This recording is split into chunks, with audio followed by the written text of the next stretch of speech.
Geek Out! Hey, welcome to another installment of Catching Up. I'm Sam. I'm Chris. I'm Jake. And this week we've got a dual interview.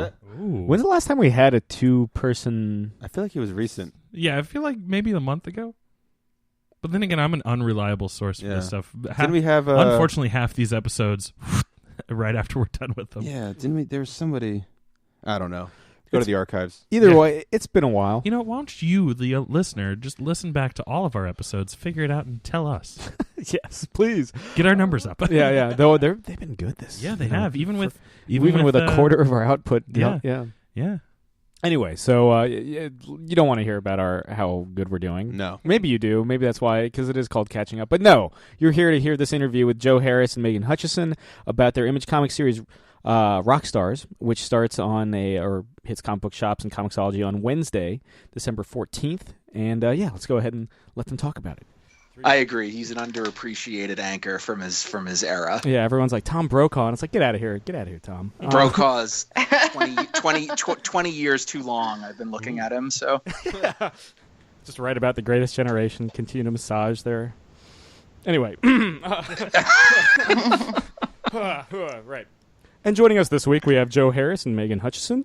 They're here to promote their new Image comic series, Rockstars. The debut issue comes out Wednesday, December 14th. Joe, Megan, thanks for coming on the show. Oh, thanks for having us. So let's start broad. On some level, does rock and roll have to have an element of danger, or I guess effective rock and roll have to have an element of danger? I mean, at its mission statement, I think, incorporates that. But then, as with any set of rules, you can break them. I mean, there's been plenty of music that I think you could say is connected to rock and roll that's more cold and clinical, and I guess it's no less valid, but I don't know, at its core, I mean, be it original rock and roll in the 50s that was trying to come up with clever ways to not offend parents while urging kids to get up and dance and do other nasty stuff too. Rock and roll letting it all hang out in the 60s and the 70s, and then the punk explosion and metal. I mean, when rock is threatening, it's probably at its most real.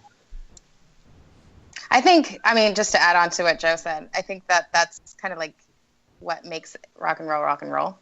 It has to kind of have that element to it. And I grew up a punk rock kid and like a goth kid, so it's just like I'm a little more biased towards that, but I think that's kind of what it means.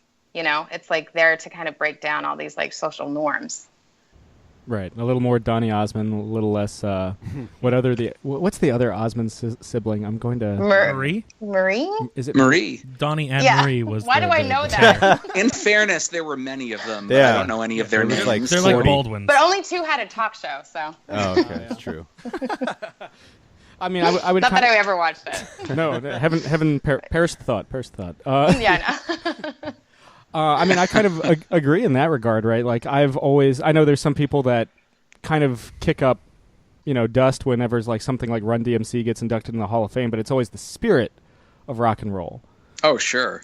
So is that kind of, with that sense of danger, that sense of rebellion, and that kind of pushing the envelope, is that kind of where is that the inspiration for Rockstars?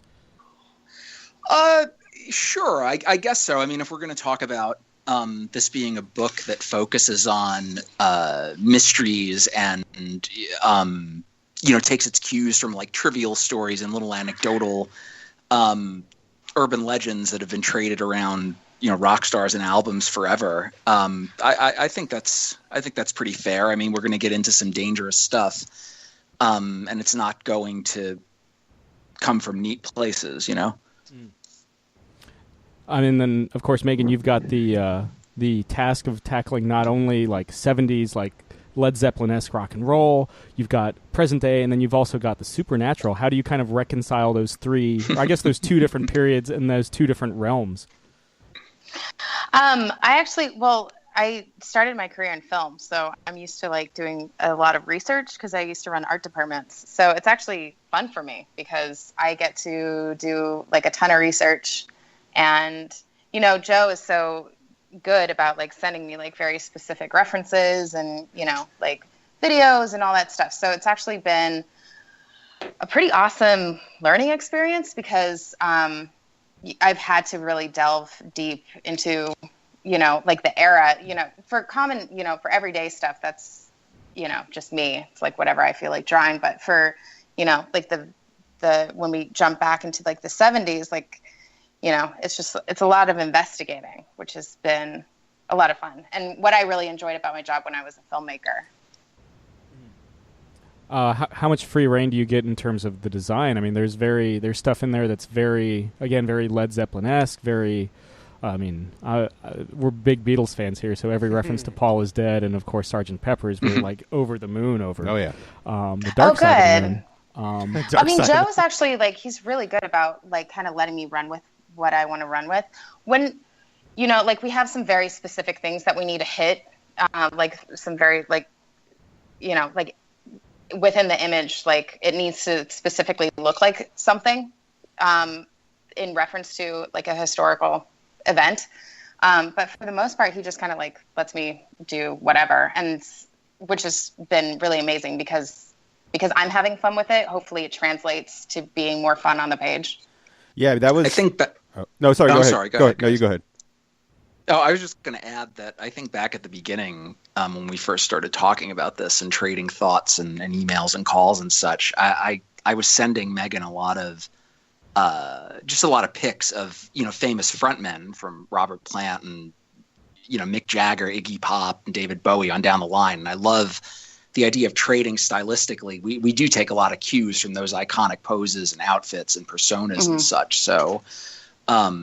That's really why we started in the 70s. It's just for me, just the pageantry and the majesty and everything. I think it's unparalleled any other era.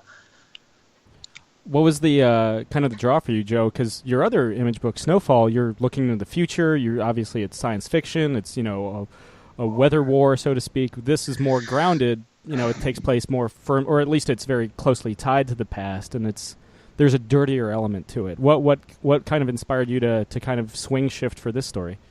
Well, to be honest with you, what resonates with it the most for me is that there's a lightheartedness to it too. I mean, it's playful, it's fun. It's not. I don't know. A man can only do so many environmental dystopian sci-fi books. I mean, it was time to do something different at Image, and I wanted to do a music project for a while. Even though this is gritty and it does deal in some disturbing subject matter, it still has a pretty playful relationship with what you expect the devil to do within rock and roll. I think we're still going to have fun with this, and it's been a lot of fun. And for me, it's just just a refreshing change of pace. Megan, you'd kind of hinted at at being a big punk rock fan. I assume like Sex Pistols, Clash, and all that sort of thing. But what was it about the music element? I mean, that really drew you guys to this. I mean, you had alluded to the secret stories. Playing Dark Side of the Moon to Wizard of Oz. Paul is Dead. I'm trying. I guess what's the weirdest Zeppelin thing? Is it the shark? Yeah. The mud shark. Yeah. The mud shark's pretty. I remember reading the Hammer of the Gods book when I was like 12. Oh, that's my go-to story. Yeah. And I remember it was like same 12 or 13, and I was reading that, and I'm like, and I'm like, never look at it. Well, yeah, like this is when I was 12 or 13. There wasn't like internet, iTunes, everything going around like that. So like they were just the heroes that you had on your wall. Yeah. And then you're like reading about like Jimmy Page with like black magic and sharks out the window with groupies, and I was like, what the fuck is going on with this? It somehow made it really, really, of course it made it like really cool and wild and crazy, but like, the mud shark thing's probably up there with probably, one of the all-time stories. That's the most Yep. Yeah, that's up there. But yeah, to take it back to that question, yeah, what was it about? I mean, you had mentioned making it fun, doing something that wasn't as a complete shift from Snowfall, and of course, what was it about music period that in rock and roll that you really wanted to glom onto? Well, go ahead, Megan. You go first, please. Sorry. I was just going to say that both Joe and I are, play music. So I think that was like the first and foremost thing that kind of, Joe's been wanting to do this book forever, but what really drew me to it, and also all the conspiracy theories. I do study like a lot of the occult and like Wicca and stuff like that. And this was just so when I was a kid, I would hear about these stories, and it was pre-internet. I was just like, what's going on? If I play the song backwards, does it actually say "Hail Satan"? Like, that's awesome. Oh yeah. So, one of my favorite stories. I did try that with the Beatles song, where you play it backwards and it says "Hey Devil, Ho Devil." Oh, nice. I did the. I listened to Rain backwards. He just says the chorus. Yeah, and then the what is it? Paul is all the Paul is dead or Turn Me On Dead Man stuff. Yeah. I do love the ELO. Yeah, that's a good one. Where when you play it backwards, they're like, "Stop playing this backwards," kind of thing. They're like, something. Time marches forward. Yeah. Stop. Yeah, it's basically they're like, "Stop fucking doing this." And listening to our awesome harmonies. But I'm gonna go start the Traveling Wilburys. Yeah. I'm gonna be like the most unappreciated member of that band. No, that was Roy Orbison. Yeah, but no, I think Well, it's a lot to unpack, and I'm gonna let you guys move on from that because I know we want to talk about other things. But I could jump in your Traveling Wilburys discussion. Yeah, we just finished a 14-episode deconstruction of the Beatles. 16 episodes. Yeah, because we did 2 episodes for the White Album and 2 episodes because there's Past Masters Volume 1 and Past Masters Volume 2. Yeah. Oh, that's awesome. And I'm in the midst of all the Kiss studio albums. Oh God, we just got through Animalized. Jesus Christ. Yeah, I was gonna do it up to the when they take the makeup off. I was gonna give it a rest because it's not great. Does Animalize have Lick It Up on it? No, that's I just done that one the last month, and that was just Lick It Up, which is like not. It's got some interesting stuff on it, but Animalize is terrible. It's but it's like less Van Halen. It's like Van Tears Are Falling. Is that a song? No, it's the big one on that one is Heaven's on Fire, which is God. Yeah, okay. Yeah, let's move on. Yeah. These are the Kiss years we all want to forget. No, but I was gonna say that of course talking about like images and stuff. Do you guys have a defining image of rock and roll? Because I'll throw out my 2 little things real quick that I've bored these guys to death with talking about to give you guys like an idea of what I'm talking about. For me, the visual, it comes from both bands, but the visual for rock and roll is in the documentary for The Kids Are All Right with The Who. Okay. At the end of Won't Get Fooled Again, after the laser show, when Daltrey is doing the scream, there's that camera angle from like stage right, and it's Pete Townsend is doing the power slide toward the camera, like after hitting the windmill, while the lights are going up. And the lights are going up, and Daltrey's doing the scream. For me, like since I was a little kid, that is like the defining like image of rock and roll for me. And I think a lot of that, like the whole like the fact that Daltrey kind of looks, Daltrey and Plant had the same look going for like 8 years, with the open shirt, tight pants, long gold lock. Daltrey, the Who, much more masculine. Yeah, I don't say that as a judgment; they just are, right? Yeah, Those guys ooze testosterone. Definitely. Yeah. And then for me, I've come to this realization in the past like year that the Who's the greatest rock and roll band of all time. But blasphemy. And I think one of the great like moments I think in rock and roll in terms of like audio that I love, that I'm like, that's rock and roll. It's simple and it's great. Is in Bob O'Reilly, where he just comes in with the power chord. Like, as you get each instrument comes in one at a time. You got the synth in the beginning, you got the vocals, you got the drums, you got the bass, and then that moment when like the windmill power chord comes in is like, that is like kind of like what I think is like the definition of rock and roll. Like, it's simple, it's loud, and it's powerful all in one. Raucous. It's that raucous. whole album is. Yeah. Who's Next is Who's just. Next? I mean, I'm always going to be a Tommy and a Quadrophenia. Yeah. Worshiper, but Who's Next is just. You could tell me that's their greatest album, and I can't argue with that. Yeah. Yeah. So as far as what I think the indelible images are related to rock and roll. I mean, that's a good one that you pick out, that one frame from The Kids Are All Right. I mean, I can pick out any number of moments from Song Remains the Same, which by any measure, if you know Led Zeppelin's history, is an off night for them. I mean, I grew up trading Led Zeppelin bootlegs with older kids, like swapping tapes and stuff. So I've been listening to a lot of live Zeppelin from when I was really young, and it really is a mediocre Zeppelin show as far as Zeppelin shows go, but there are still some incredible visuals that you just get shot on, in 70 millimeter film at the time. To see Jimmy Page playing a theremin during, Dazed and Confused, or just the way Stairway to Heaven builds to that climactic guitar solo at the end, just indelible images, but there's a performance of the Stones, I think it's like Texas 1972, where it's Keith Richards and Mick Jagger on one microphone for the opening of Happy. And I think those two guys rocking one mic. You can go through any number of, lead singer, lead guitarist tandems that do this really iconically, like Joe Perry and Steven Tyler, or I've seen Springsteen and little Steven Van Zandt. But Mick Jagger and Keith Richards, with Keith singing the opening couple of bars from Happy, and then when Mick comes in and backs him up, then it's just I just think that's what it's all about. Is it my turn? I was just thinking, I was like, Megan's going to have a very different take on this, and that's awesome. Well, I love that. And Joe knows this about me, obviously, because I've been working on this together. But I didn't grow up with this kind of music, actually, and I was introduced to it much later in life, actually, when I was in college. So the stuff that I grew up on was very different. But I guess to be honest, my rock and roll moment is when I saw the Closer video from Nine Inch Nails for the first time, because I was like a child, and I was like, what the fuck is this? And it was amazing and beautiful, and there's S&M in it, and Nine Inch Nails is definitely one of my favorite bands, and just I was like, this was the heyday of music videos, like MTV, and we didn't have MTV, we didn't have cable.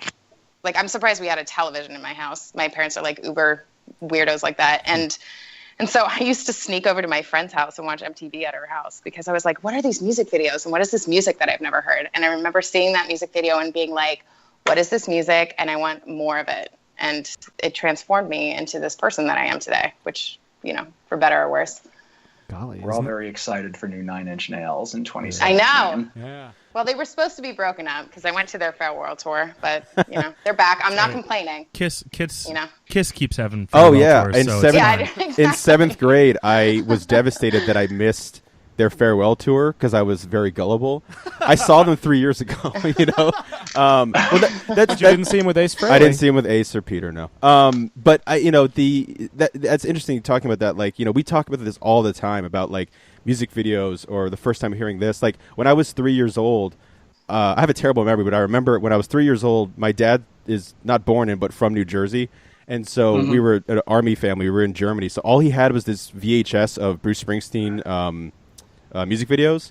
And I would stand in front of the TV and I would recite all of these song lyrics that are way too mature for a 3-year-old to be singing songs about Bruce Springsteen's doing. But one of my favorite things was that when the camera would zoom in on his face, and it'd just be like you were saying, just kind of like the him and Stevie on the microphone kind of thing. Whenever Springsteen would duck away from the microphone, I thought he fell down. So when I would sing along with it, there's video of me, VHS video of the Bosick archives, of me singing Born in the USA. This very Vietnam veteran kind of very thing. And I have no idea what I'm singing. And I have a bandana around my head and a fake earring in with an Elvis guitar. And every time he would back out to go jam, but the camera would stay zoomed in on the microphone, I'd fall down. And then I'd get back up, I'd fall down again and get back up. But yeah, that's the great thing, I guess. Awesome. That's the great thing about rock and roll and all that stuff is it's just discover, like you were saying, Megan, discovering all these great things and what is this? I want to know more about this. And I think that's the best thing about stuff like Spotify, iTunes and stuff now is you can, I know some people say it's not great, you can discover a band in a weekend, but you can get enriched with so much music quicker now, which I think is pretty cool. Yeah. There are, as with all media, right? I mean, there are some amazing advantages to digital, and then obviously there's the backlash, and why we like playing with our vinyl collection. And I know I buy some of this stuff. I feel like I just bought the Zeppelin catalog for the 10th time in my life, because everything was just re-released on 180 gram vinyl and such. But you're right. I mean, just being able to click through Spotify. I've been playing with the idea of making playlists and stuff lately to potentially publish or at least put out on social media every time a Rockstars issue comes out. Oh, that'd be awesome. Yeah. Do you think it would go over well? For sure. Yeah. Oh, yeah. Okay. Like a complimentary playlist for each issue or something. That'd be fantastic. I mean, I'm to tie it back to the comic book. No more Bruce Springsteen stories from me. Now 20 minutes into the interview. Yeah, we can talk Bruce Springsteen. Well, that's what we'll do. I mean, I was considering maybe just adding to it every time a new issue comes out in the arc and such, so that by the time we hit the end of the 5-issue arc, you'll have a complete playlist. That works. Yeah. Would you, to kind of tease a bit going forward, I mean, we get the issue without giving the game away ties to this like legendary rock show at like basically like on the Los Angeles Strip in the 70s. Are we going to be playing any more in time, or is that going to kind of be the main period that we're going to kind of focus on? Well, in this opening arc, Nativity and Blacklight, we're calling it. It's primarily going to be a 70s flashback, present day investigation into stuff tied to those flashbacks paradigm. Going forward, though, we're hoping to get into more eras, more genres. Arc 2 is going to deal with 80s metal, as well as some other subgenre stuff that sort of feeds into that. But we're going to tackle that scene as well. We'll get back into the 70s, and we'll branch out into other genres as well, from British Invasion to 80s punk. And, I think there's even a 90s hip hop story I'd love to do that I think would fit the Rockstars mold. Yeah, especially after watching Straight Outta Compton. I mean, yeah. Or growing up, listening to Public Enemy as a kid. But who killed Biggie and Tupac? Is that the biggest hip hop? That's got to be the biggest hip hop mystery, right? I would assume it is. Biggest one I can think of. Yeah. I'm trying to think what like the biggest like punk. I mean, it's clearly the Illuminati, but Yeah. Show your flash. The your biggest. diamond. I don't know. Is it Sid Vicious and Nancy? I was just gonna say, story? like Sid and him stabbing his girlfriend. I don't know. I would. Even the formation of the Sex Pistols is kind of shrouded in like conspiracy, right? Yeah, but I mean. The problem with punk rock is that like you wear everything on your sleeve, so everyone's just kind of like an asshole. They don't hide it, like. Well, the famous story is I think it was at Nebworth. It was the last time Zeppelin played in England, right? It was 1979 Nebworth Festival. Amazing Zeppelin set, by the way, too. Like, and they're older. They're like in the span of like 8 years, they went from being like. Runaway destructors to being these evolved statesmen in a way, but they played this amazing set. But apparently, as they were leaving, somebody came running after the tour bus and hurled a beer bottle at it, and it was Billy Idol, who was then the singer of Generation X, the punk band, before he would go on to launch his '80s MTV career. Right. My favorite Sex Pistols story is. I guess they were recording the same time Queen was recording News of the World, which is very much Queen's like response to punk, because they were like, they were everything that punk wasn't and vice versa. And I guess Freddie Mercury had done a interview that he was joking that, he would wear like that leotard on stage, and that he was like, oh, I'm going to bring ballet back to the masses. Like, that's what I'm going to do. Very tongue-in-cheek, very Freddie Mercury. And Sid Vicious came over and like was in the doorway as like they were recording, and he saw Freddie Mercury, and he was like, "Oh, Freddie, you're bringing ballet back to the masses," like kind of like egging him on. And there was a journalist there when it was going on, and Freddie came out of the booth and walked up and said, "Aren't you Stanley Ferocious?" and grabbed him by the lapels and threw him out of the room. And I read that story last year. I forgot where it was reported. And the reporter was like, "As far as I was concerned, that's when punk rock died." When Freddie Mercury threw "quote unquote" Stanley Ferocious outside. Don't mess with Freddie Mercury. Oh, don't mess with Freddie Mercury. That's what killed punk rock, not fear on SNL. That wasn't what the. No, it's Freddie Mercury in a leotard beating up Stanley Ferocious. Now I have to. You mentioned the '80s metal. I have to because we just again did like Animalize, which is like it's not '80s metal. Well, it's weighing heavily. Metal air quotes. Yeah. Here I was thinking you were going to start talking about Manowar or something. I was excited. Yeah. Well, especially on the heels of like Metallica just putting out a new album, right? Yeah. Mm-hmm. Right. Is it going to be '80s hair metal or '80s thrash metal? I think it's gonna touch on a few different genres. I mean, right now it's gonna. All I can tell you, and you're the first person that's heard this, is that it contains it revolves around a band that was really big in the '80s, but now is no more. Fictitious, but I think it fits within history as I remember it, and the band we're calling them Shiloh.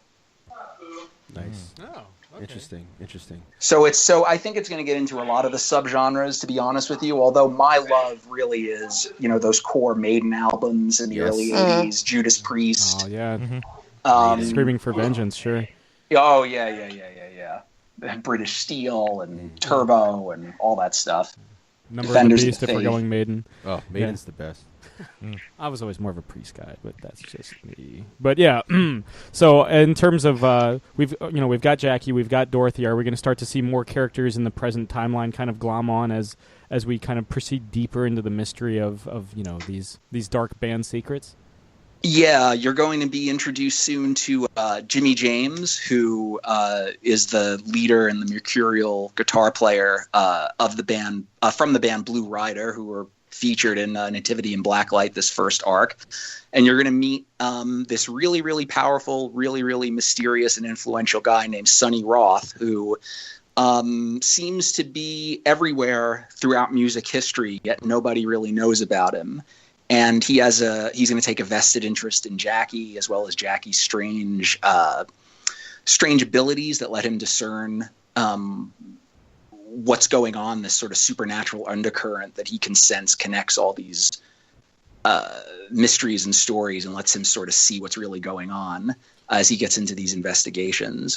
So those are a couple of the new characters that you're going to be meeting in some coming issues. Are we going to, you guys hit the ground running pretty hard on this first issue. Are we going to kind of get a moment to learn more about Jackie and Dorothy? I mean, there's moments where we see a bit of Jackie's backstory, but are we going to kind of see, get a little more exposition on those two, a little more background?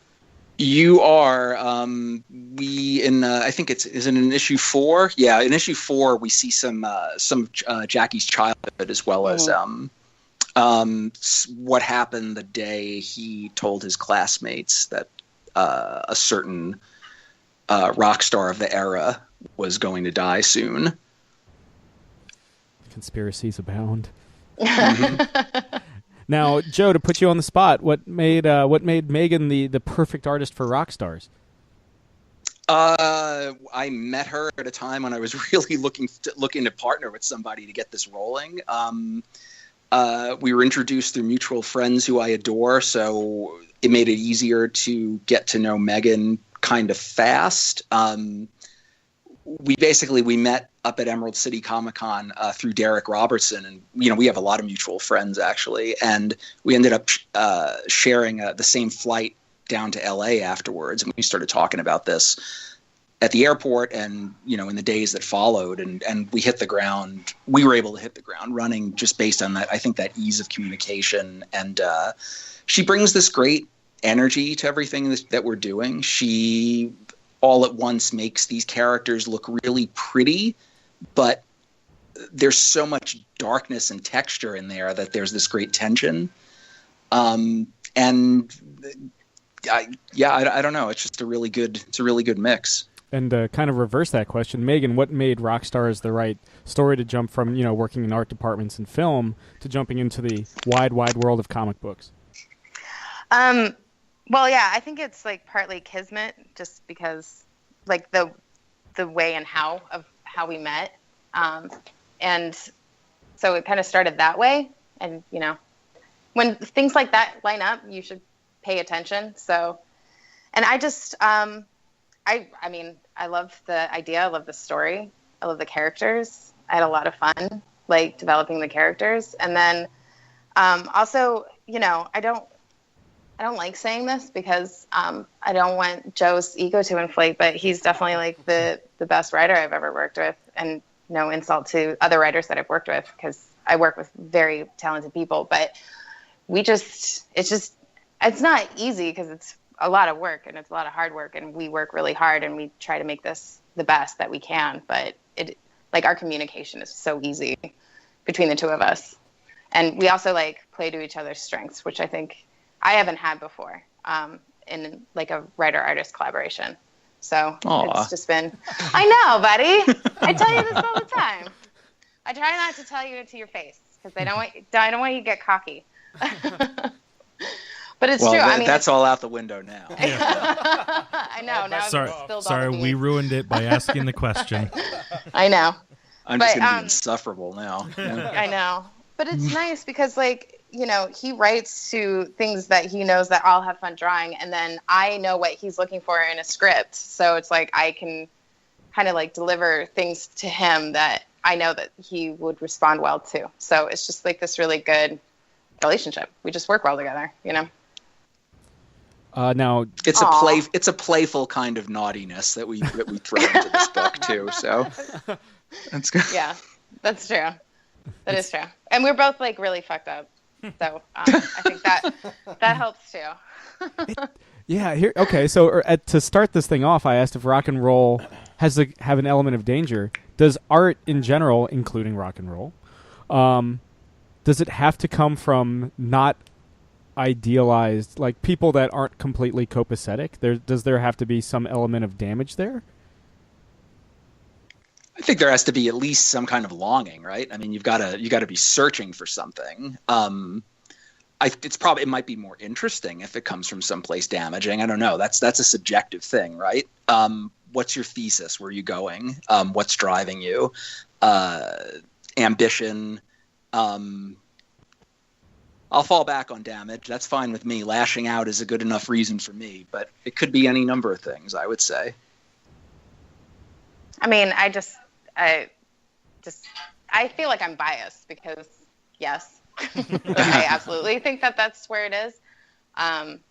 You know, I question this a lot. I also come from like a family of like engineers, you know, so it's like, you know, my family's like, what are you doing? I'm like, I don't know. I don't know how to not do what I do, you know, Mm-hmm. and like, so I'm, you know, I lean towards that. And I think that, I mean, a lot of why I am an artist is because I have like things to say, you know, and it's like, I want to stick it to the man. Like I want things to change people's opinions, you know, like, which music is for, you know, like especially, you know, genres like punk rock and roll and stuff like that is like for changing people's minds and their perspective on life and reality. And you have to be kind of fucked up to do that, you know, like normal people don't do what we do, you know, like my brother has like a 9-to-5 job, you know? Yeah.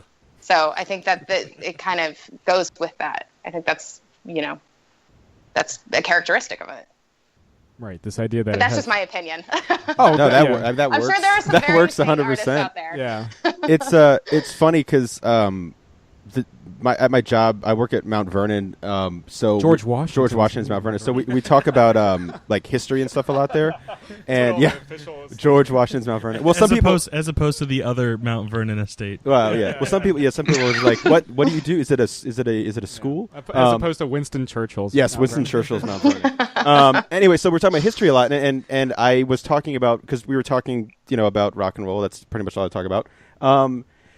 And it was interesting because I was thinking about like John Lennon, Pete Townsend, and Roger Waters. Like they were all literally born like underground while they were being bombed during World War II. And I realized like so much of that British invasion stemmed from that moment. And then so much of that, like, you know, then they're telling their kids. And so I feel like a lot of that, like, you know, especially like Roger Waters with like The Wall and stuff, like some of it, like you were saying, Megan, like comes from this lashing out, this dissatisfaction. Yeah. It comes from a place of frustration. Yeah. You know, tearing down literal, figurative, whatever wall you want to talk about. But yeah, so much of that comes from this kind of, they were being born into this kind of crazy, chaotic world. And then I guess trying to make sense of it and in their different kind of ways. You know, they're all kind of, all three of those, Lennon, Townsend, and Roger Waters, are all kind of could be, you know, assholes. Yeah, well, yeah, and very kind of like vicious in their own way with how they did, you know, how they took music. Yeah. Well, they're all working class kids, right? Yeah. And yeah, what you said. I mean, they were born under the air raid sirens falling on London and the rest of southern England, but. And then they grew up in an era, I guess, where their parents were chastened by everything that they almost lost. And you had this huge generation, like everywhere else all over the planet, just bursting out and trying to claim the world for itself. What a climactic shift. I mean, sure. And you hear that echoing all throughout Pink Floyd's music, too. I mean, it's from early to late, too. It's so cool. It's so interesting. And it's fascinating how it's it's not current anymore, which is, I wonder if that really gets absorbed. And that was one of the reasons I wanted to do this book, was sort of to reclaim this stuff as timeless, as opposed to, seeing it categorized as like classic rock radio music that gets discarded because it's listened to by the same guys that have been listening to it for the last 40 years. And there's I find something essential in this music that I want to try and capture and drag it away from there if I can, at least in some small way. Yeah, I think the minute that you pair Rolling Stone's Sticky Fingers to ABBA's Dancing Queen on the same radio station, it kind of defangs back to back. Yeah. Well, and also I think that like now, is a kind of appropriate time to be telling the story, because a lot of this music came out of social strife, and we are not getting too political here, but we are about to enter an age of some very dynamic social strife. And I think that, it is important because, the message is still the same. You just elected social strife president. I don't know. No. Joe and I are both very outspoken about our political beliefs. Well, I mean, so if you I'm guys, sure that'll be, yeah, I mean, in the upcoming issues, you'll notice. Well, there's going to be a lot, if that's to be believed about, like, obviously the surroundings and the times, like, we must be in for some really good rock and roll and punk rock music coming soon. God, I fucking hope you so, would because think. there needs to be something good that comes out of this. Yeah. So I hope the art's amazing. I think it has amazing. to. It has. You want to believe it's going to, but. And Saturday Night Live will finally be funny again. I know. There's some good stuff on the there last you go. night's episode. It's There's starting already. Yeah. But yeah, who knows? it's like without going into fuck it. If like during like the W. Bush. 43. Number 43. Like I remember watching the Daily Show and everything. Like, and I guess I was in college at the time, and it was just like you would laugh, but those laughs would come from like a place of pain. Like it was just like, God, fuck. I know.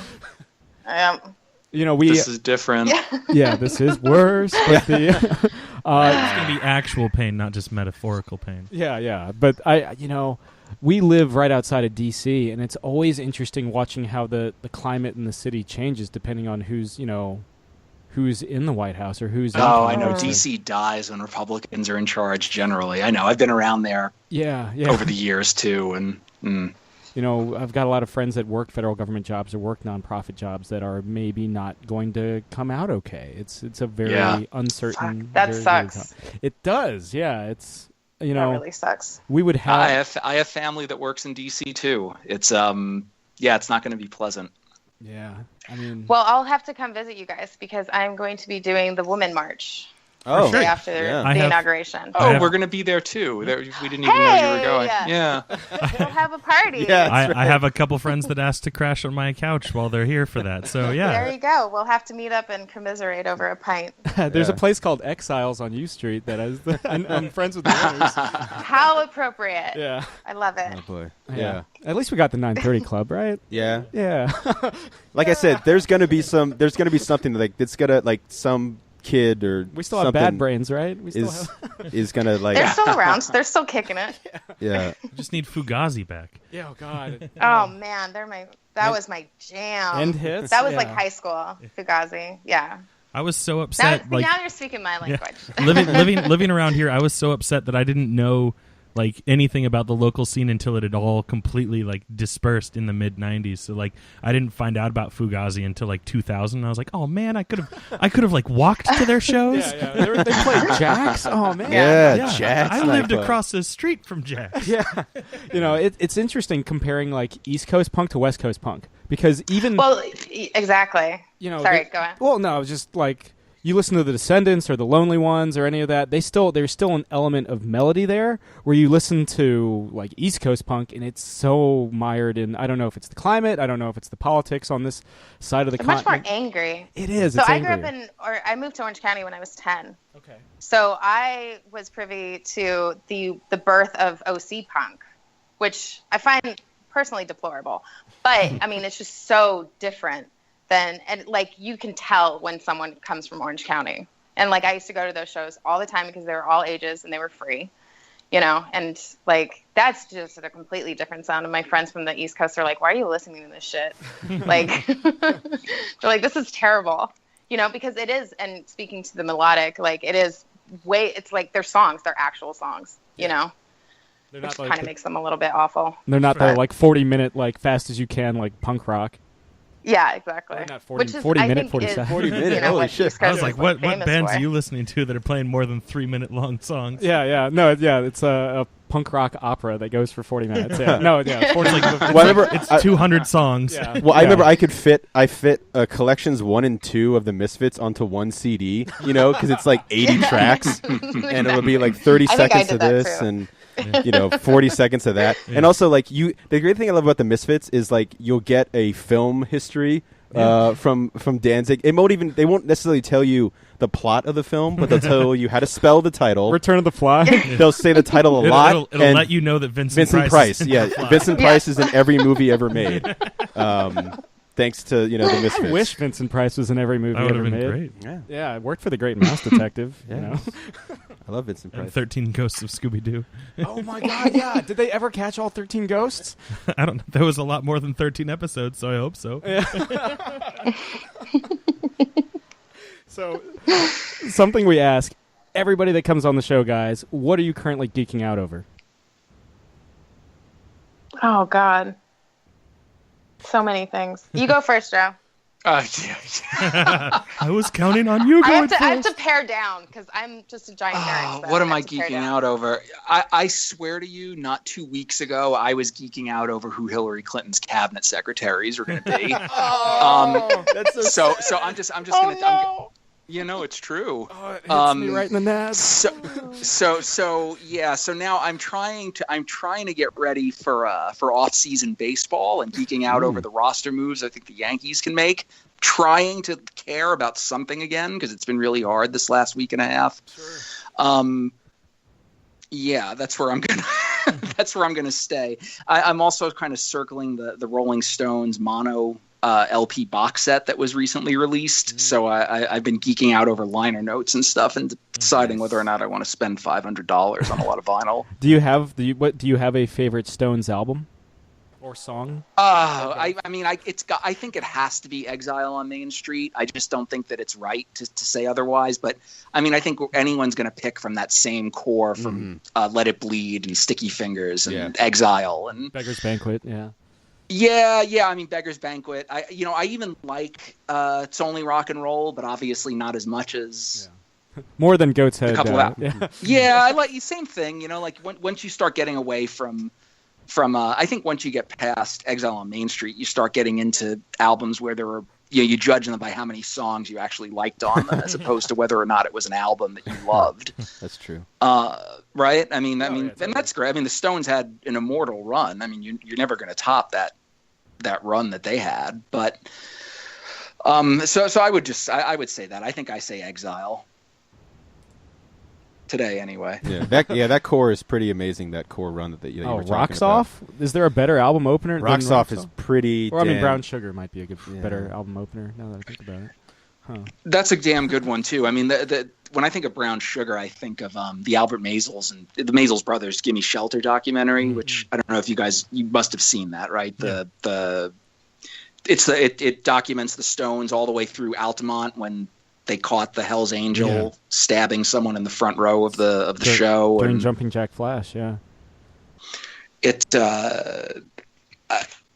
I kind of that's where I was really introduced to a lot of this stuff, and I always thought Altamont was like the death of like the free love movement because it's when that's what they say. It was I think it was like 1969, wasn't it? Something like that, yeah. Because that's when they start to realize that like free love even free love has a cost, and that entire movement starts to descend into the harder drugs. And I mean, we could geek out over this for a while. But Megan, have you had enough time to think about what you're currently geeking out over? Yes. Well, I guess music-wise, so I got to see The Cure in concert for the first time. Like, what was that? It was like 2-3 months ago.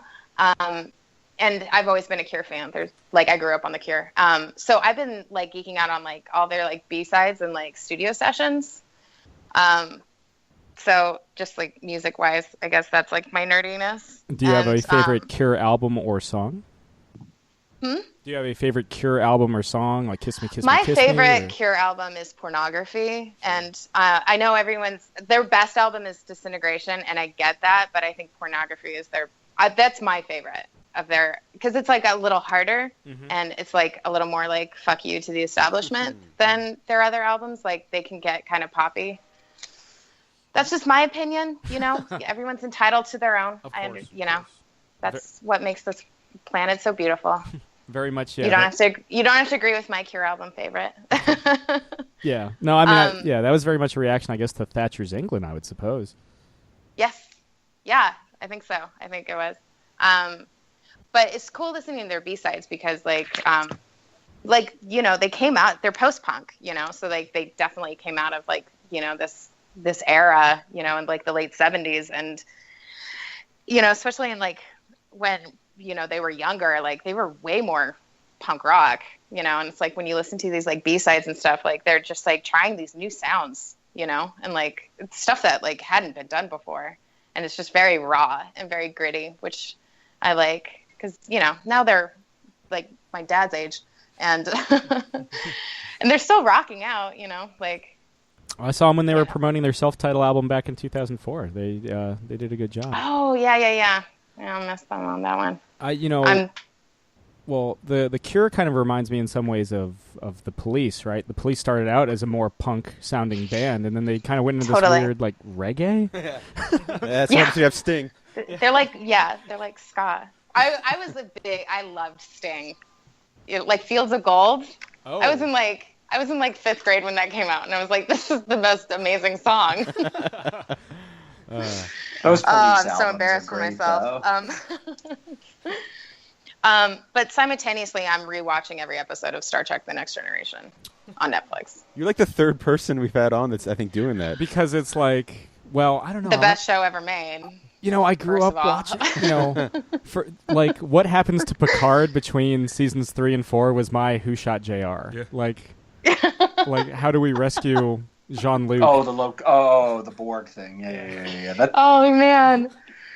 That was where it grabs you as must-see television, I think. Yes. At least it did me, because I had been watching from the beginning mostly, but I remember tuning out as a young teenager when Next Generation launched. But it was the cliffhanger that really made you think holy crap, what am I watching? Yeah. What is he? 7 of 9? No, 7 of 9's Jerry Ryan on Voyager. I always get them confused. I haven't made it that far, but that was when Star Trek kind of turned the corner. I just started season 2. So season 1's a little bit rough, which is amazing because I bought all of it on VHS when I was a child because it was my favorite TV show. But rewatching it, it's a little rough. Yeah. The first it's like watching Doctor Who. The first season is just really rough. But you have to get over that and then it becomes amazing. Well, I always thought that, I've always heard that the less Gene Roddenberry was involved with Next Generation, the better it got. So by the time where he's barely... Yeah, he starts to back Once away he around died, season it really 3. took off, right? That's what you want to say.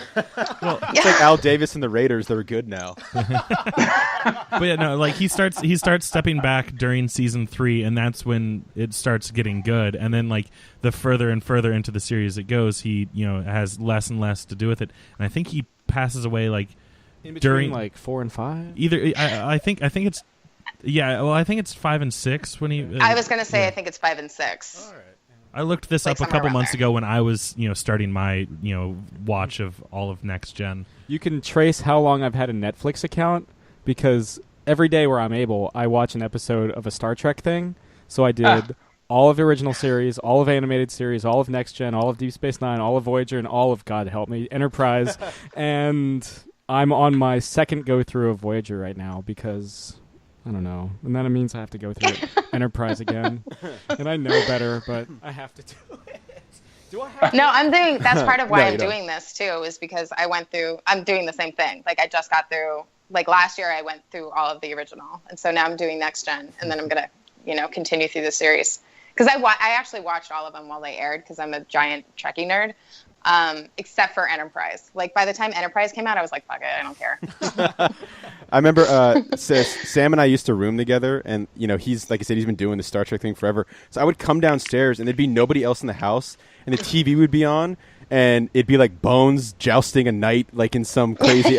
And I'd be Short-lived, season 1, episode 16. Yeah, and I came down one time, and like I do apologize to them every day. My Star Trek knowledge is very limited. But you know what a tribble is? I do know what a tribble is. I haven't seen the episode. I have not seen the episode, no. But I came downstairs and I just see Bones just screaming, and it's like all throughout the house. I think a murder's happening, but that used to happen all the time. I'd come downstairs and there'd just be a random Star Trek. Like, Star Trek was constantly on in the house, some form or another.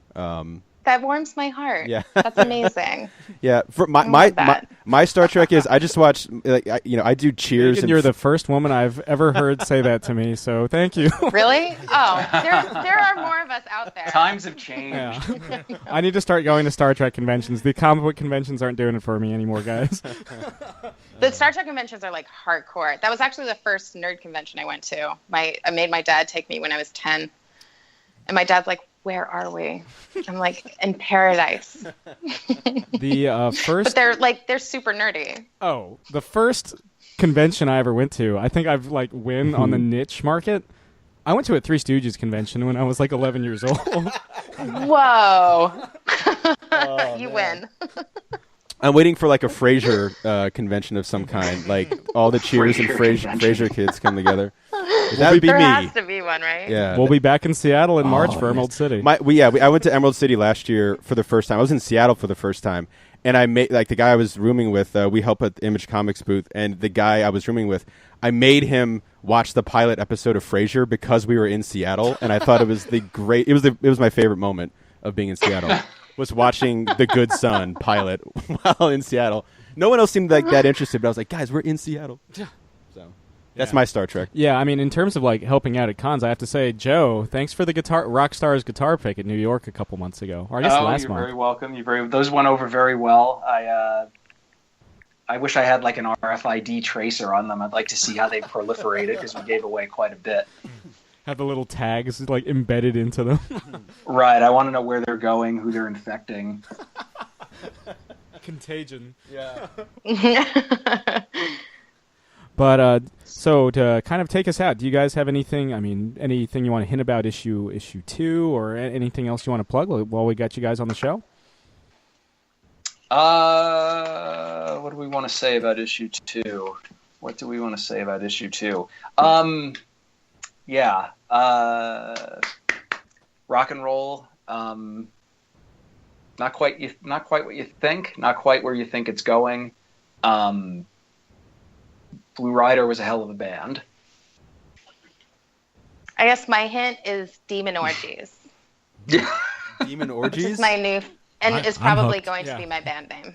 Demon Orgies. This book is rife with demon orgies. It's true. It really is, and I've said this numerous times in other interviews, but my one note to Joe is we need more blood and we need more demon orgies. Retailers, get on that FOC immediately. I'm just saying, there is That's the way to go. People respond really well to it. You know? This is your Westworld level sex orgies right here. But oh my God, yes. Exactly. It's the center of the Rockstars, maybe. Yes. Exactly. Every issue, 2-page spread with a demon orgy. Or maybe you could have the gate. Or even spread. Mad Magazine, Sergio Aragonés used to just have the little scribbles in the margins. We'll just Oh, that's a really good idea. It's the Madman comics and stuff. Just you flip it really fast and it's like a demon orgy every issue. That's a really good idea. So I think we need to do that. You guys heard it here first. Yes. Geek Out exclusive. All right. Well, anything else you guys want to plug while we got you on? I don't. I can just tell you, keep an eye out. I'm still writing the X-Files every month, for better, worse, or otherwise. I love doing it. I think 2017 is. I have no official news, but I think 2017 is going to be very good to X-Files fans, and I'm expecting the comics that we do to play a really interesting role. Yeah. Now that I'm thinking about it, I know we're already kind of close to an hour, but now that I'm thinking about it, the X-Files was always never about taking something at face value, and on some level, so is Rockstars. Yeah. I mean, my high concept pitch for this from Image Expo through today has always been Almost Famous meets Supernatural. But somebody else pitched it to me as Led Zeppelin meets the X-Files, and I was like, ooh. So I think I like the way my worlds come together. Yeah. Everything's connected. Oh, there you have it. Well, I think on that note, the first issue of Rockstars comes out in comic book shops everywhere and on Comixology on Wednesday, December 14th. Joe, Megan, thanks for coming on. Thank you for having us. I like it when they're just like conversations. It was That's such how a it should be, good- yeah. And we got to talk about the conversation revolved around rock and roll. That's the best. It somehow stayed almost perfectly on topic through the whole thing because of rock and roll. Yeah. Not necessarily their comic book, Though but we do like, mention it. We do. Yeah, quite a bit. As you all just heard. But like, we managed to almost perfectly be talking about rock and roll the entire time. And that was fun too because we're all fans of various types of rock and roll. Yeah, that was a really fun interview. I had a lot of fun doing that one. Yeah. And it's a great book. Definitely check it out again. Was that Scottish? It's a great book. Is that Liam Neeson's? He's Northern Irish, I'll have you know. I'll have you know. He's the one that said it was Scottish. No. Yeah. Because they used to jump in the Paul McCartney all the time. You'd be like, "It's great, don't you know?" Oh, it'd be very like Northern England. Yeah, very like Liverpudlian. Yeah, the Paul McCartney. Yeah, yeah. Give fab, yeah. I tell you, that was a great interview. Yeah, Plastic Soul. No, I mean it's a great book. Yeah. Check it out again if you like mysteries. And the more I think about it, like him writing the X-Files makes sense because the X-Files is like never take anything at face value. Like that's like Fox Mulder's entire thing. And then with this, it's like don't take rock and roll at face value. Because there's something under the hood. There's always something going on. Now that we're like just the three of us, do you guys think rock and roll has to have a dangerous element to it? I don't think it has to, but I think that the more successful ones that like really have like the quote unquote like the heart of rock and roll tend to. Yeah, I mean I think it has to have a risk. Yeah. It doesn't necessarily have to be whatever the word we just used, but dangerous. It has to have a risk to it, and by risk it doesn't mean necessarily bodily harm, but I mean a risk of like putting yourself out there. I think at the core it needs simple. Keep it simple, stupid. That's why Kiss is up there as one of the greatest rock bands of all time.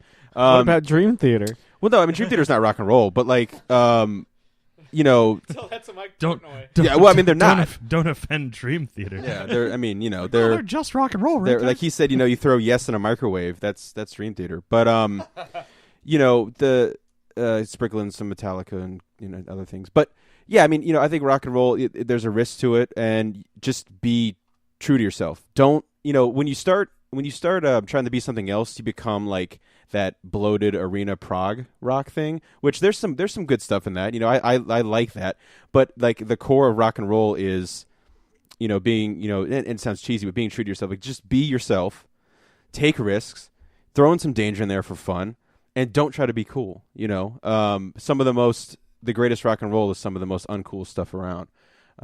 Because Kurt Cobain wearing the Mr. Rogers yeah. sweater. Well, again, it's just like Joe was talking about. We were talking about favorite images in rock and roll, like just two buddies crowding around a microphone, singing their hearts out.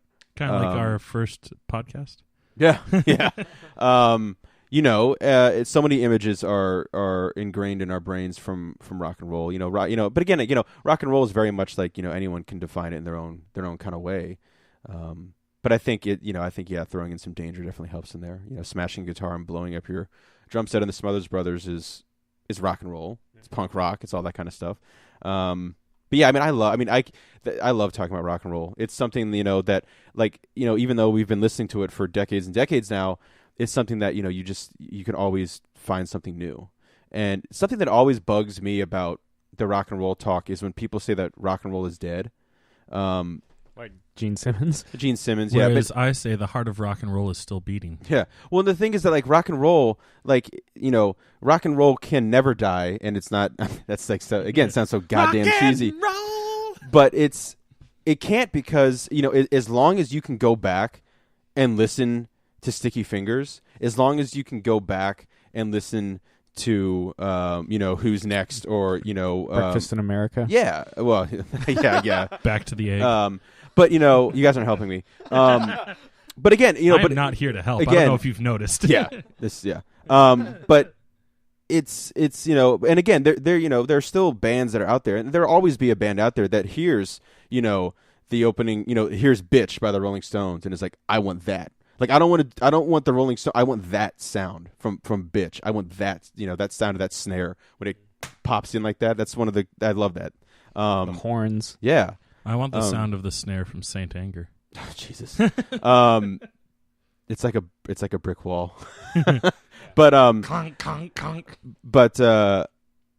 I mean, so again, the idea of like rock and roll dying is that's always funny to me. It's like it can't. You know what I mean? It can't because we'll always have something to go back and listen to. An idea can never be killed. Yeah. So, that's all I gotta say about that. You're halting and grinding more than usual, by the way. I don't know what it is. I'm sorry. I don't know if you were aware. Oh, I'm aware. Every time the bus stops, I notice. Pulls that line. Let's see. Fuck. We saw Arrival.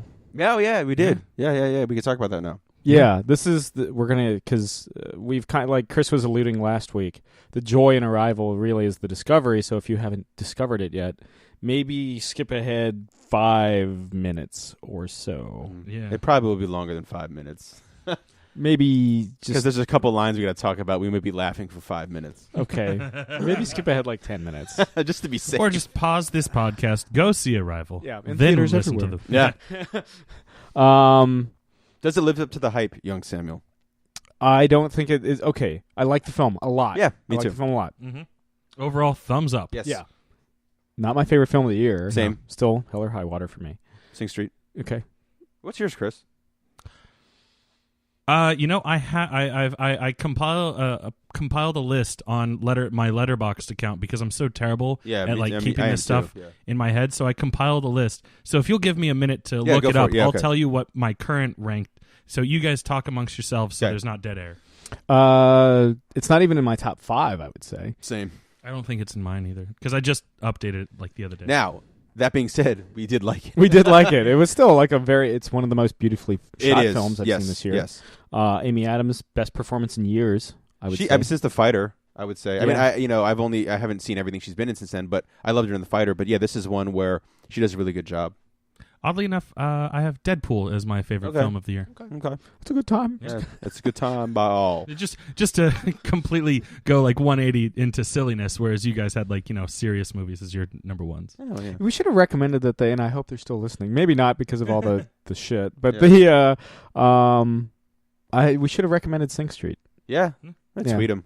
Yeah, that's right. Yeah, but yeah, I still got their email. Apparently, we're gonna, we're gonna hang out. Yeah, that'd be fun. Yeah, do the DC thing. But interesting thing about Deadpool is they just the John Wick director is going to be the director of Deadpool too. Yeah. Nice. Yeah. So but Arrival. Yes. Arrival, of course. Now that we're past the mark where we said skip ahead to. Yeah, the first time anyway. I've found there's this kind of thing between predestination and like free will, where obviously it deals with time. It deals with how dealing with other languages affects the way we see the world, affects the way we think. The aliens that arrive, that have the titular arrival, the what do you call them? Spider penis men? Spider penis monsters. Right. Yes. What does that say about me? I don't know. They look like spiders. They just and look penises. like they look like hands. Like they look like. Remember the? You ever play Ocarina of Time? Yes. Remember in like the forest temple where you didn't get that far? No. Okay, it's only like halfway through the game. I mean, I didn't get that. Sorry.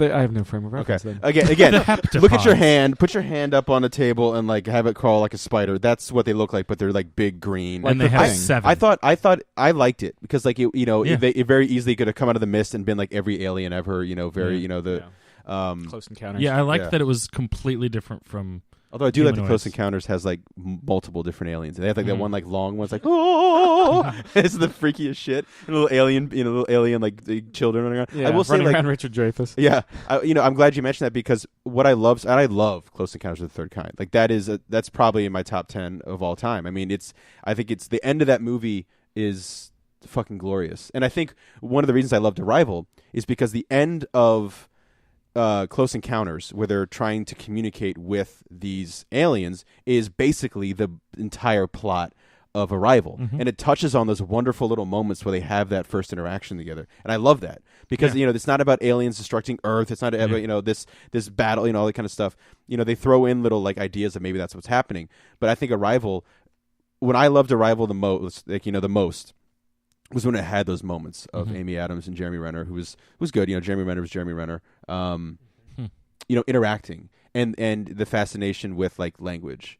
And obviously they did their research with it, how it works, how it grows and whatnot. I thought that was really well done. No, the part of it, the part of the movie that I adored was just the way that they approached like linguistics in general, and how they showed, building this conversation between the two aliens. It wasn't just like we figured out how to relate to the other things, what our names are, and then skip 2 months later. It's like we are now masters. Like it showed little bits in here. Like it did kind of fast forward, and she was like, "Oh, look, I've already learned how to make full sentences."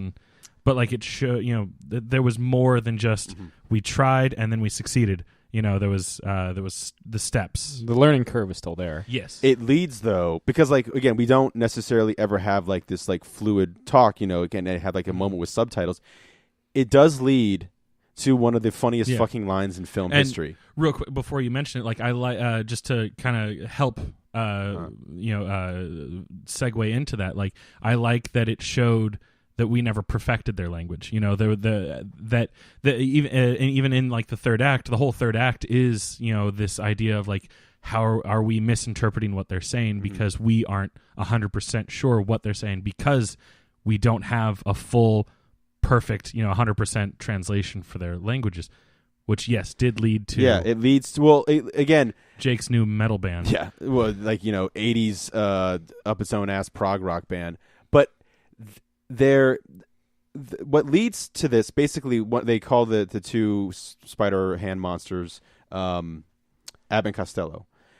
Abbott, there's a great moment Abbott. where they're gonna blow up they think it's gonna be a weapon, blah blah blah blah, all this bullshit, and they put like a charge inside the ship, and Jeremy Renner and I was about to say Jessica Chastain, Amy Adams don't know. Yeah, this isn't The Martian. Yeah, and Abbott is trying to warn them, and it's actually a really bittersweet kind of tragic scene because again, they've only come so far in translation. He's trying to tell them that there's a bomb in there, get out, because they have developed this kind of, though on some level, given their perception of time, because we know that they see time as circularly, not linearly, as their language indicates.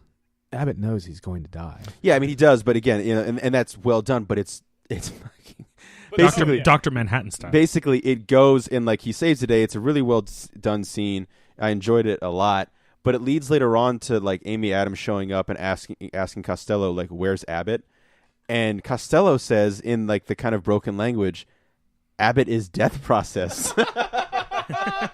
And I've seen like again, that's fine. Some people are really like moved by that, and that's fine because it is sad. Like Costello's like, my best friend, brother, whatever the hell is dead, my brother, or dying. My other hand. Yeah. But my strong hand. Abbott is death process, and like it was one of those things where like when I saw that when I was watching the movie, I was like, oh, okay, we understand that means Abbott is dying or Abbott is dead. They might not have gerunds in their language. Yeah, but when we were like the movie was over, Sam and I were like, Abbott is death process? Like, it's fucking baby talk. And then also the second to last line of the entire movie is, let's make a baby. Or do you want to make a baby? Do you want to make a baby? And which leads me to realize that do you want to build a snowman? The entire summary of this is the penis. Oh, I got really loud. The Sorry, penis. I was trying to clean the dust off my I was just soundboard about to say and penis. accidentally. It has to be super loud. The giant hand penis monsters are the ultimate wingman for Jeremy Renner for this film. Again, we're just having fun with it, but that line is fucking unbelievable. I don't know. For me, it whiffed Abbott's death process. And that's how the conversation starts. Yeah, that whole I didn't like. I mean, that whole scene was weird. I mean, like she's like floating, and it's like this like kind of The didn't need her to CGI be- on her hair was awful. They could have. I mean, they could have just had her Like, not standing even just there. Yeah, bad, I don't know. but Yeah, just awful. Like Yeah. I have to change my accent to explain how terrible it was. like we have to like see like we get to see the other side of the glass or whatever, which is cool. And it's kind of scary because they're like spider kind of things. There's that really weird scene where like she sees it in place of Jeremy Renner. Yeah. And it's like that scene in Jurassic Park 3 with the raptor. Yeah. And that's all I could think about. Alan. And I was like, I fucking hate Jurassic Park 3. Don't do this. I fucking hate that movie. But again, yeah, it's it's directed by the guy who did Sicario. Like you were saying, it's a different DOP. Yeah, it's But it still not has Roger Deakins. if you like Sicario, which that was my favorite movie of the year, and it's fucking gorgeous, even in its violence. It's that even though it's a different person behind the DOP, it's got the similar amazing visuals. And the visuals here, it's all based in simplicity. It's just this. What do they call it? The not the sphere, but they call it something like the cylinder or something. Or They look like seeds. see, maybe that's what they call it. There's just that great shot of it just sitting there. It's like, I thought it was a garlic clove. yeah, it's kind of got that thing going on. But it was well done. I enjoyed the film. Music was great too. I'm You know what assuming garlic it's the same, cloves are, by the way? Seeds. I'm assuming it's the same. I mean, this is me just going out there with no research. I'm assuming it's the same guy who did the music for Sicario because the music is all about setting this kind of eeriness to it, which is what Sicario did really well during the convoy scene, where it's just like kind of like that pulsating music. I gotta watch Sicario again. My biggest problem with the whole movie, and again, much like these other gents, I loved it. Thought it was a great movie. My biggest problem was the whole thing. Like, oh, once you learn their language, you see time cyclically instead of linearly, and the problems that brought up in my head about the movie. And like, I was like, okay, it's cool how you're trying to like show the movie, how you're trying to do it. And you have your flashbacks, which then we later find out are flash forwards to her with her child, and like the sickness. But yeah. So but like I by the end of it, it just fell flat because so much of it didn't feel earned in a way. Like especially the romance between Jeremy Renner and Amy Adams. Now, granted, we don't know how long linear time passes, or how much linear time passes between the events of the movie and them, getting married, having a child. Although and I'm pretty sure the "Do you want to make a baby" line comes well later, because even though Sure. they're embraced the same way, like they're wearing different clothes and stuff like that. The book's probably coming out. Yeah, exactly. But like it just like all of that just kind of got jammed together at the end, and you could argue, yeah, well, because now the audience is perceiving time all at once because they've figured it out. But like I was just like, but you're still watching a linear movie, and it's not like there was almost nothing between the two of them, going on, romantically at least, during the entire movie, and then out of nowhere they're just, because she seems. It's like an atomic bomb of clap. But it was me going, Yeah. but there was also a burp in there as well. So, but yeah, out of nowhere, it's just they're together. It was just like a kid, just mashing the Barbie dolls together and be like, and they love each other. And like I just like once I, as the audience, figured out that Jeremy Renner was the father, which was like, I feel like 10 minutes before the movie was like, hey, look, see, Jeremy Renner's the father. Like, I was like, yeah, no, you gave enough information for me to figure that out as an audience member, and now you're just like forcing it down my throat during these like 10 minutes of like, the audience should know.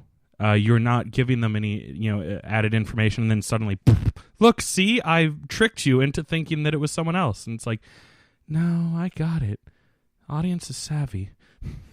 But yeah, so it is a very briskly. I mean, the entire movie's less than 2 hours. that too. It's a very tight movie, and it's based on a short story. So like, I kind of want to read the short story to see how the story, pans out. Like what was added in by for the movie to extend it to a feature length film. Be curious to check it out. I know that was the based on a novel Push by Sapphire. The Day the Earth Stood Still is based on what the what's the name of that fucking short story?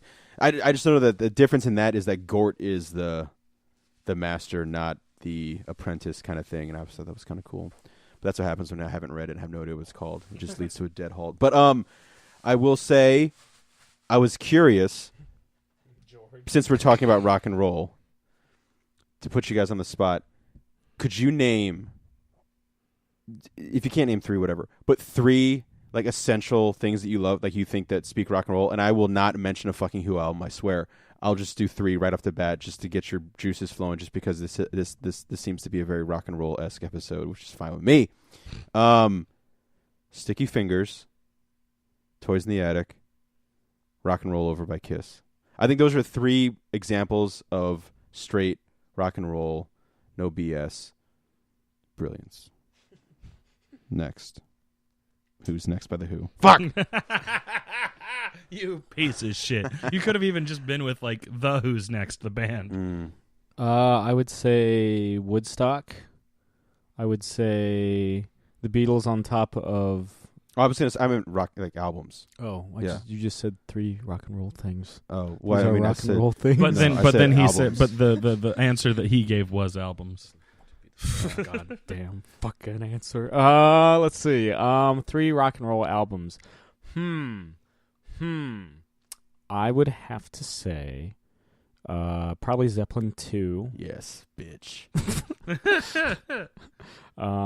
Probably Sticky Fingers. Yes, bitch. Finish it. Finish it. From evil. Oh, sorry. Finish it. I would have to say, say something just off the fucking wall, Wings Over America. Oh. No, it's not Wings Over America. You fucker. you fucking asshole. And then I want to hear your 3 rock and roll whatevers. Oh yeah, the 3 moments of rock and roll. I would have to say probably.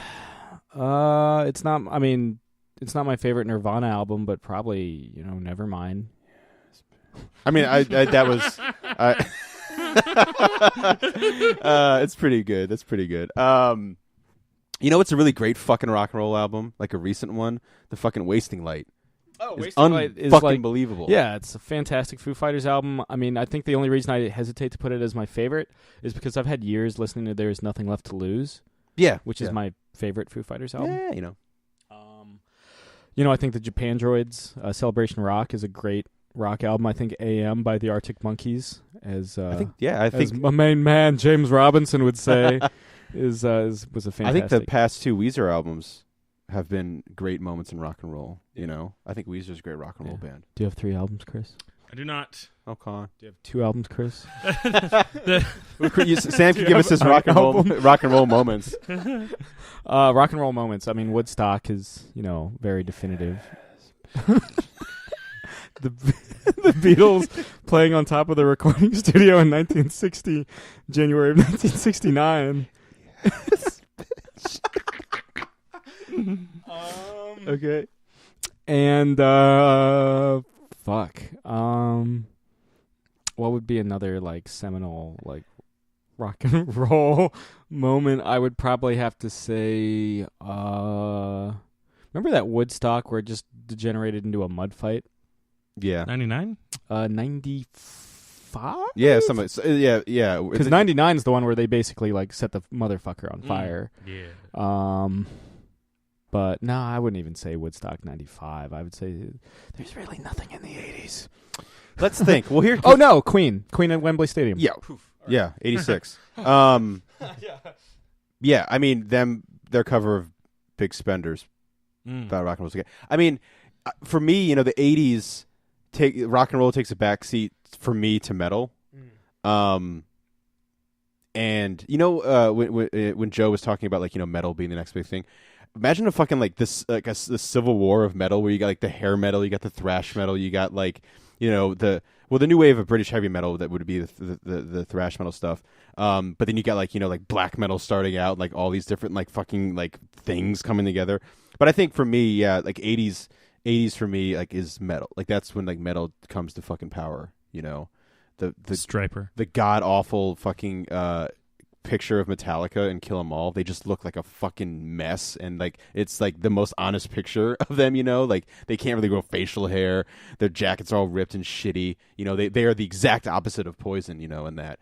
I think Kill 'Em All is one of those ones that I've like just I love more and more every time I hear it. When I first heard it, I was like, no, I want the slick produced stuff, and I still love that. I mean, hasn't changed. But Kill 'Em All, as I got older, I just love more and more and more. And you more and I more. were talking about this, I think yesterday. Yeah. It's not the rawest Metallica album. It's not maybe not maximum Metallica. No. My favorite Metallica album is still the Black Album. I mean, I don't know if that's nostalgia. I don't know if that's the fact that it was the gateway into Metallica. I think those two things help. There's nothing wrong with those things being two of the reasons why. I mean, Chris knows Sean Crane. Right down the street. Sam and I passed near it where I heard Metallica for the first time. It was on a cassette that he found from his uncle, I think it was. And it was the Black Album. And of course, you hear Enter Sandman first. We're like, holy fucking shit, Enter Sandman, the greatest Metallica song of all time. And then you hear like Sad But True, and you're like, holy shit. And you hear Holier Than Thou, and you're like, holy shit. And then you hear Sad But True. Yeah. Well, Sad But True. Yeah, you get Sad But True second, you get Holier Than Thou third, and then you get Unforgiven fourth. And you're like, what the fuck is happening? And then Wherever I May Roam, it's going on and on and on. And then the last track you hear, which is No More the Crap Pulls Out Your Mouth Again. I can't remember the fucking last track of the song, but it's fucking metal. And I remember hearing that, and I was like, holy shit! And that blew our minds. Bum bum bum bum bum, and we couldn't believe it. Like that, like we never heard that song before. And it was like just mind numbing. And then of course, it leads into like, I mean, we didn't have enough money to buy all their albums, so he went and bought Master of Puppets, and I went and bought Injustice for All, and then we switched. It was like an exchange student program. We gave each other the CDs, and I remember he came back and he was like, dude, you have to fucking hear one, bro. It's like machine guns and cannon fire. And I was like, all right, but you got to hear fucking, he was like, you can't, Puppets is the masterpiece. We had heard like rumblings from like all the older metal kids, like, you don't know shit, you don't know fucking dick till you hear fucking Master of Puppets. And for a week, I borrowed it for like 2 weeks. For a week, all I listened to was Battery. I just listened to the song. Fucking Battery is like probably one of my favorite Metallica songs ever. I listened to of all time. I listened to Battery, and I was like, you got to be fucking shitting me. And then he was like, dude, listen to the Play rest track of it. two. Yeah, he was like, listen to the rest of it, and then you hear Puppets. And I was like, oh my God. But I remember walking through the halls of Centerville High School and hearing Damage Inc. for the first time. And I shit my pants and I went home from school early. No, I couldn't believe it. And then another favorite moment of mine is when then I bought Ride the Lightning with my own lawnmower money or whatever. And I was sitting at the bus stop at the end of my street, and I'm waiting, and it was like, it probably wasn't, but let's just say it was a cold, rainy day. And I just had my headphones in, sitting there. And, Fight Fire Over Fire is the opening track on that. And it's like that weird kind of like acoustic thing. And you're like, what the fuck? I remember I purposely played it for my friends. I'm like, what do you think of this? They're like, stupid. And I'm like, it's Metallica. They're like, oh shit. And then, then you hear the distortions like, and I remember the doors to the bus opened like it was in a movie, and I had this like probably the dumbest looking grin on my face, and I'm just walking like, oh my God, and just fell in love with him like even more, again and again. And that's one of the things I love about the fact that Hardwired to Self-Destruct is out, because it's taken me back to that, like this, listening to Metallica for the first time and hearing like Fade to Black and being like, whoa, shit, it's deep. The song's about suicide, but they wrote it because their band, their gear got stolen. So yeah, I mean, Metallica, the Black Album, it all comes from the Black Album. It's not my favorite Metallica album, but Jesus Christ, I mean, that's a seminal album for me, and for Sam and Chris, I'm sure too, like listening to it. It's unbelievable. What is the fucking last track of the Black Album? It's going to drive me up a goddamn wall. I don't want to look it up. Is it The Struggle Within? I hope it's a Struggle Within, because I'm going to lose all goddamn credibility. It's going to piss me off. Struggle within, streets you fight. Struggle within, you're ruined. Struggle within, you see your own comfort. You ever watch The Galloping Gourmet with Graham Keir? No. Okay. I saw that you had something with him, though. Yeah. The struggle within. Yes, bitch! Thank God. And I didn't look it up. Yeah, no, he did not. I can That was good. confirm. I swear to God, that would have, like, when this podcast ended, I would have been like, we have to re-record this entire thing because I can't be that asshole. Looking this up, based on the track names, I don't know if I've ever listened to the Black Album past Nothing Else Matters. Because I don't recognize Of Wolf and Man, the God That Failed, My Friend of Misery, or The Struggle Within, based on their titles. Everyone shut up. We're going to finish this real quick. Last things we're going to say, because we have to listen to those. I have to be here for you to listen to some of those tracks, Chris. I mean, I have the album. I know, but especially to hear Of Wolf and Man is cool, but My Friend of Misery and The God That Failed, some of the melody in that is some of the best melody Metallica's ever done. And, of course, The Struggle Within. I mean, you motherfucker. I'm sure it's good. I'm sure it's a fine time for us to end soon because we're at about an hour and a half of the episode right now. Well, or at least we're getting close to it. Yeah, we still need to hear your albums. All right. Well, I'm going to look at your shit friends. Here. I'm going to pick 3. Hang on. Okay. From that CD rack of CDs that I found around the house. Yeah. Not even necessarily my CDs. Frampton is live. All right. Here's Abbott one. is Death Process. Frampton is live. I'm going to pick 3 from your thing here. Okay. First one, Flyleaf. All right. Oh, shit. Remember when Flyleaf is in the 4th Die Hard movie? Justin Long's listening to it before his place gets wrecked? Yeah. Okay. Good. I'm glad it wasn't the only one. Power Man 5000. All right. I'll go with that. I like Power Man 5000. And the hip-hop tribute to Metallica. There we go. Those are your 3. Yeah, again, that's not our 3 favorite rock and roll albums. Just no. Those are my 3. Those are your 3 3 favorite. Top rock and roll. And your favorite rock and roll moments. Yeah. Zeppelin. Fuck yeah. Yeah. No. Zeppelin who? Yeah. Dreamboat Annie? Come on, get out of here. Yeah. Oh. Little Queen is my favorite. Little Queen. By heart. But I mean, thinking about it, I do have 2. Oh. Led Zeppelin 3. Ooh, nice. Mm-hmm. Mostly because I like song? the cover that you can, if you have the vinyl, you can the moving, the rotating cover. It's one of my mom's favorite albums too. And Ride the Lightning by Metallica. Right. Because that's some fucking rock and roll to me. Even if it's metal, it's rock and roll. It's only rock and roll, but I like it. Yeah. Hey, thank you very much, Process. Or thank you very much, Process. I want to listen to the Black Album. Finish this shit. You guys got anything before we sign off? You don't want to talk about Captain Britain? Oh, he's got to have the biggest penis in Marvel. Look at the way David Finch draws him. He has to have the biggest penis. Like I sent Sam a series of things because I knew that he might not appreciate it, but he would put up with it.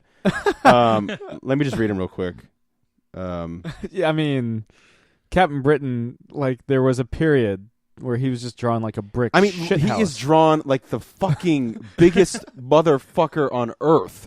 And like he starts off as just like a scientist man. Yeah. And he's just Brian Braddock. He's got like the same physique as like Spider-Man. Yeah, because he was his roommate. So I wrote, this is what I wrote to Sam. Brian Braddock probably has the biggest penis in all of Marvel. When he climaxes, he probably goes, "Rule Britannia." His penis is called Excalibur. George Washington didn't cross the Delaware. He crossed Captain Britain's penis.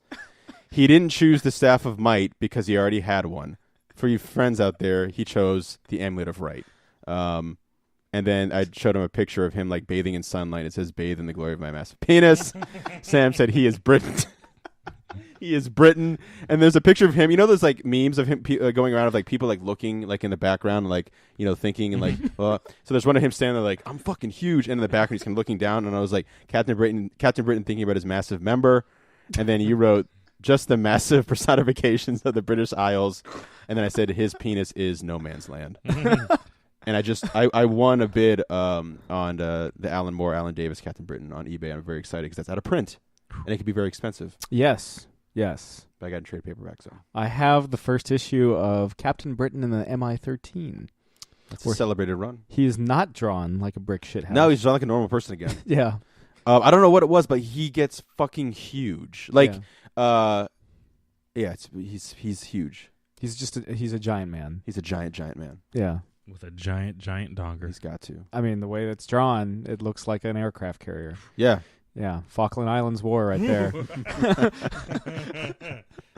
The Battle of Britain. Yeah. The Battle of the Bulge? Probably more Yeah. apt. Well done. Well yeah. done. Yeah, Operation Overlord. Yeah. Okay. Operation Market Garden. Montgomery's Folly. Yeah. Oof. Yeah. Yeah. Yeah, just let that ruminate for a bit. Yeah. Good night, Eric Bana. Fried chicken. This has been another Geek Out production. If you enjoyed what you heard, hey, we've got a new commentary every Monday. We've got a special episode every Friday. Of course, there's the usual catching up show every Wednesday. And you get book club episodes just about every Tuesday these days. Thanks for listening.